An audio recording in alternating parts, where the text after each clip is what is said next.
How's it going, everybody? Sean Ross here, and welcome back to the channel. Today, we will be diving into episode 2 of season 3 for My Hero Academia, entitled Wild Wild Pussycats. I'm so excited, I cannot wait. I know we already had episode 1, the recap episode, but this right here is the official start of season 3, and this is going to be the start of the training camp arc. I am just super excited to see how Bones is going to handle adapting this source material. Bones has done a fantastic job thus far. Even with the recap episode, they handled that, I think, very, very well.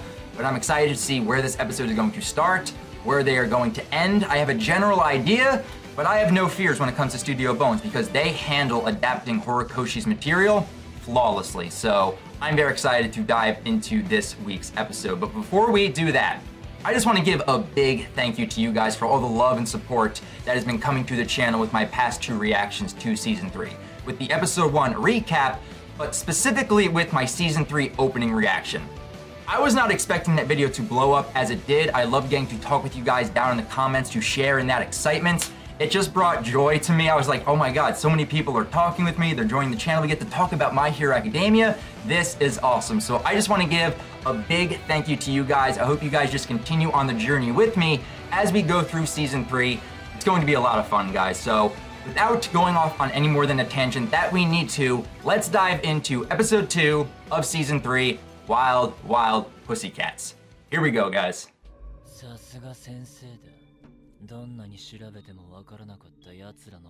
Yep, they found out the location. It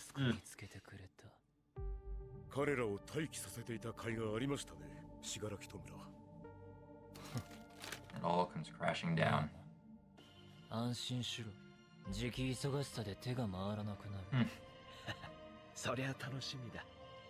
I like that we get to see the side of the villains. I really do.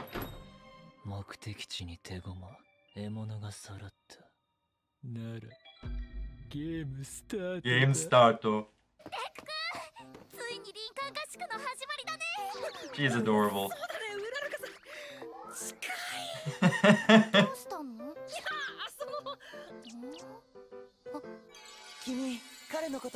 Oh boy. Oh, this is nice. I love this class so much. Monoma. Oh, the man we love to hate. Where's Kendo?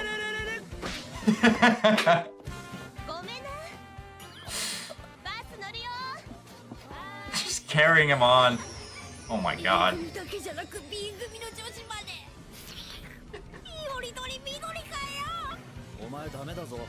Oh, thank you, Kirishima.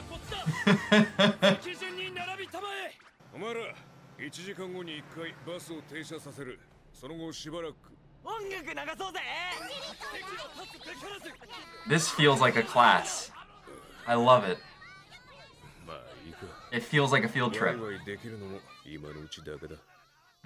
Very, very true. Wow, wow, Pussycats! Ooh, here we go. Yes! Oh.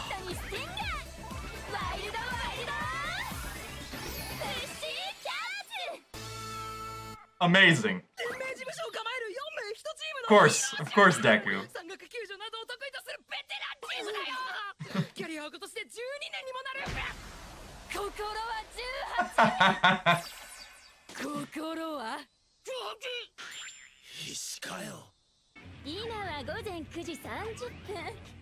I really like their voices.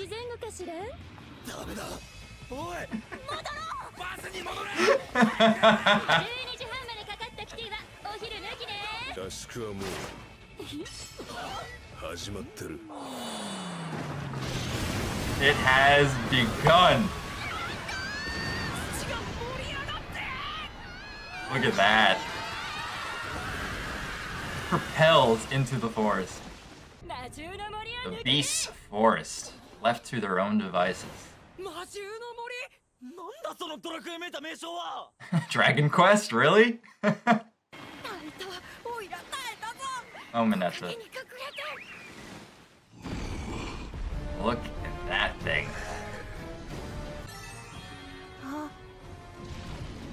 He's just going right now. Kota got to speak.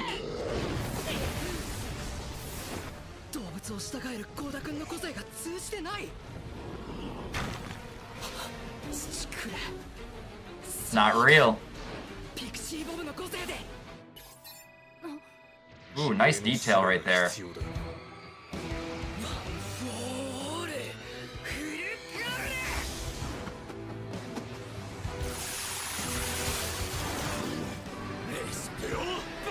Go in, Ida. Bakugo. Got our main four is going in. Look at that. Pixie Bob.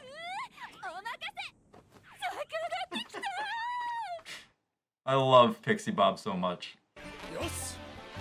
Let's go, Class A. Shoji. They have reconnaissance.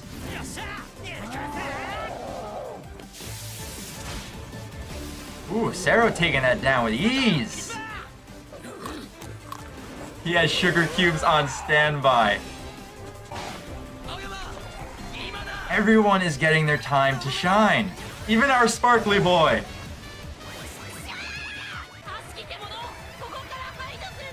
Good job, Kota. What would Toru be able to do? I guess that's really... How did she know where the high five was? There's a lot of teamwork going on here. I like this.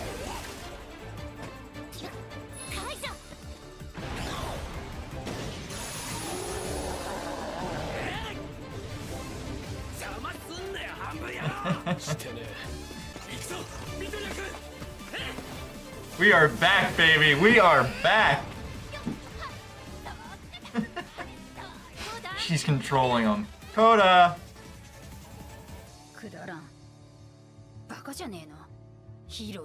I like his voice too. Matches.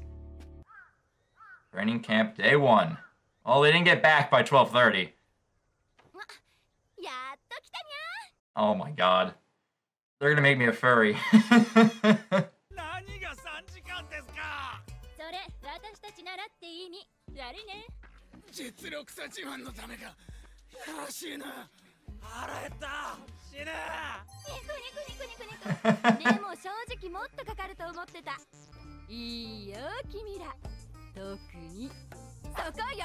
Of course.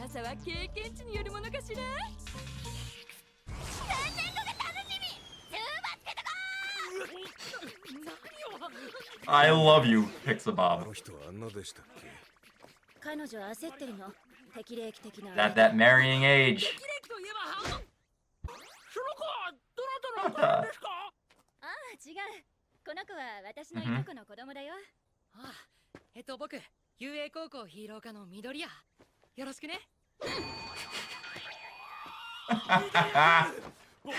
Oh, I've been waiting to see that animated. Midoriya's children are now dead. Of course, Bakugo loves it.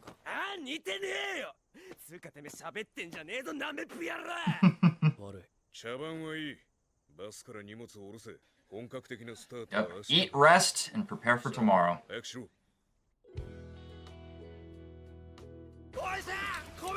They're devouring that rice.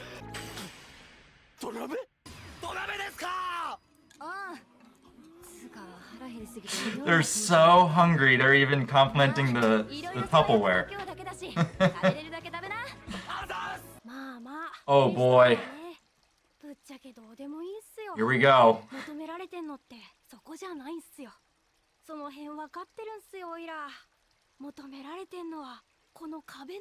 And then that's it. Good man, Ida, good man. Even though I kind of want to see it too.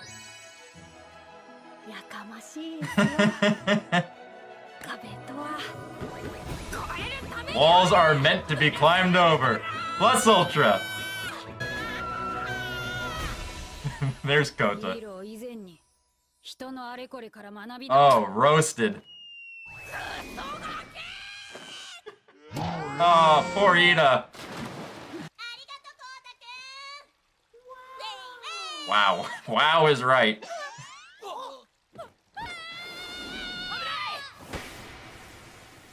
Good job, Deku. Kota just became a man.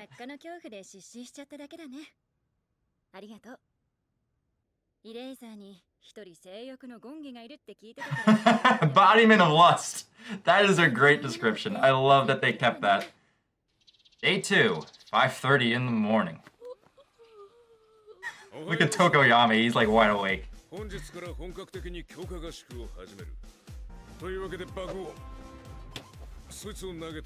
ball throw again. 705.2 meters.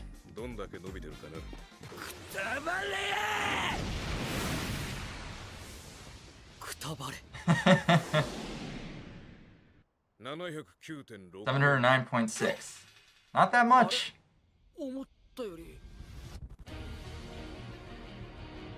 あとは多少の体力的な成長がメインで、個性そのものは今見た通りでそこまで成長していない。だから今日から君らの個性を伸ばす。 Gotta improve your quirks. Training camp has begun. くれぐれも死なないように。There we go. Training camp has begun.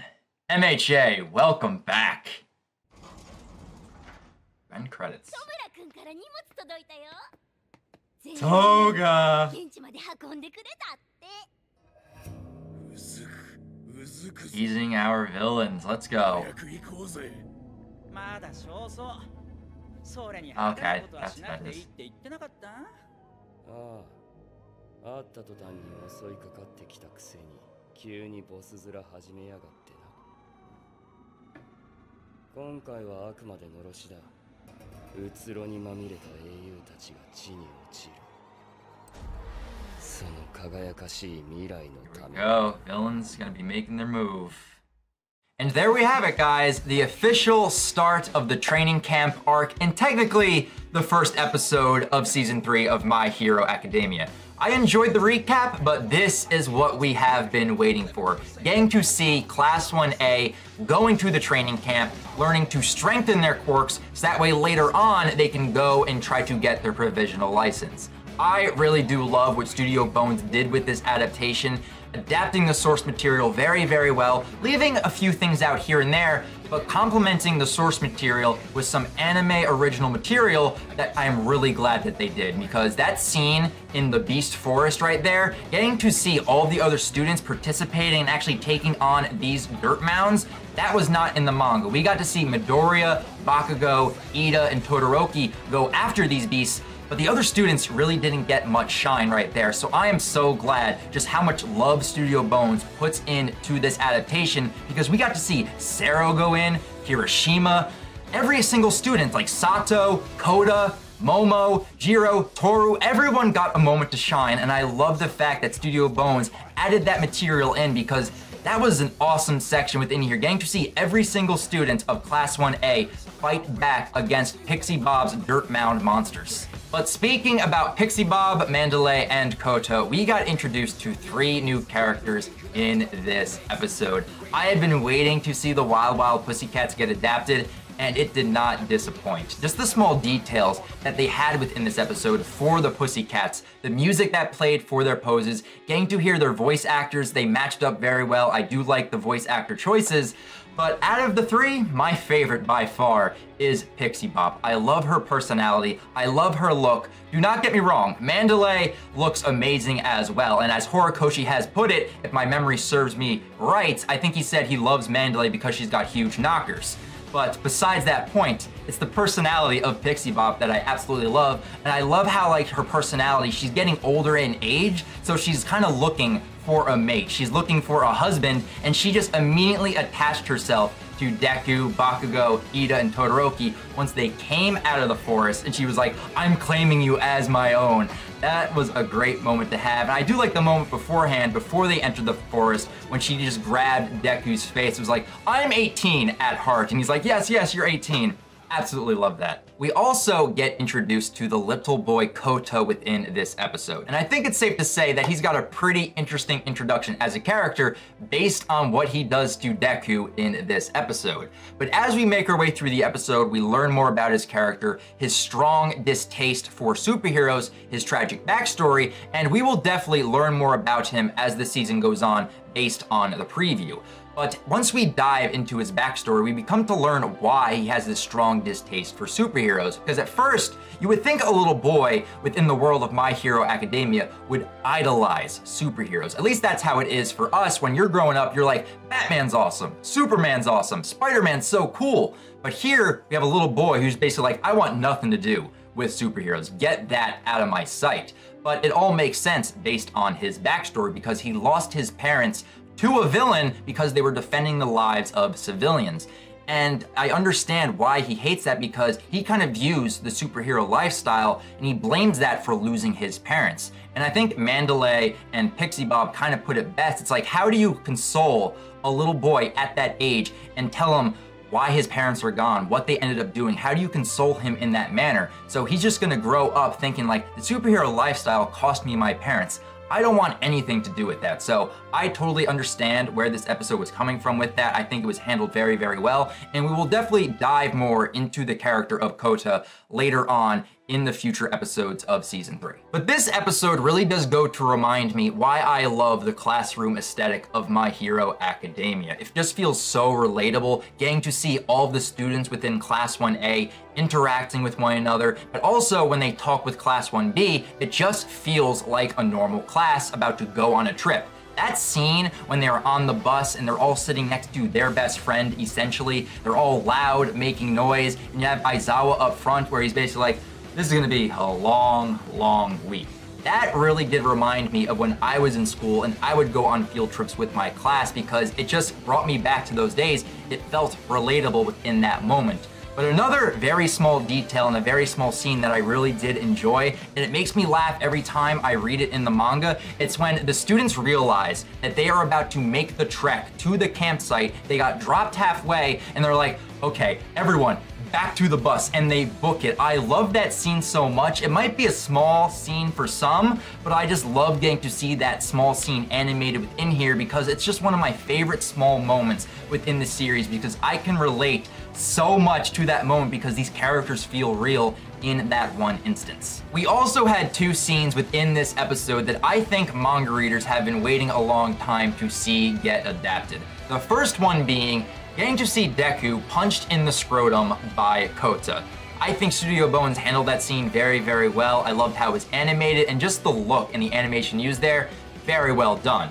But the second scene was Mineta climbing the wall plus Ultra Style to get a peek at our Class 1A girls. And I love how Kota just comes in, roasts Mineta by saying, if you want to become a great hero, you have to become a great person first. And 300 Style just knocks him off the wall. None shall pass. This is Sparta. He falls down. He ends up landing on Ida's face, which I feel so bad for Ida right there. But then we get a brief fan service shot of all of our girls in the bath with Momo, Ochiko, Sue, Ashido, Jiro, and Toru. Toru is there. You just gotta go back and look at that scene, but I believe she is in there. She should be, at least. She's Invisible Girl, so you're not gonna be able to see much, but I think Studio Bones handled that scene very well and made it just brief enough to where it wasn't just overindulging on the fan service. And one last thing I just want to touch upon with this episode is that we also got some brief scenes with our League of Villains. We get to see Shigaraki finding out that the heroes actually changed their location. So you gotta be asking yourself, how did they acquire that information? Who is the traitor amongst UA that is relaying all of this information to the League of Villains? But now that they know, he's taking that information and giving it to the new villains who just ended up joining the League at the ending of the last season. And for the end credit scene, we see Dabi, Toga, and a few other mysterious characters who they are not showing just yet, getting ready to move upon the camp. So get very excited for what these villains are going to be doing this season. but get ready to fall in love with Toga because, oh boy, Toga. So with that, guys, that is my live reaction and review to episode 2, season 3 of My Hero Academia. But now I definitely want to hear your guys' thoughts on this episode. I very much look forward to talking with you guys down in the comments. And also, if you guys missed my live reactions to the opening and the episode 1 recap, you guys can find that in a playlist on my channel. But I'll also leave a link to it right here and at the ending of the video. So I very much look forward to episode 3. If you guys can't get enough of My Hero Academia and want to talk more about it, I also cover the manga on my channel, so I very much look forward to talking with you guys there if you guys read the manga as well. But that's going to do it for me, guys, right here. Until next week when we get episode 3 of My Hero Academia. I'll talk with you guys later, but remember, guys, go beyond plus ultra.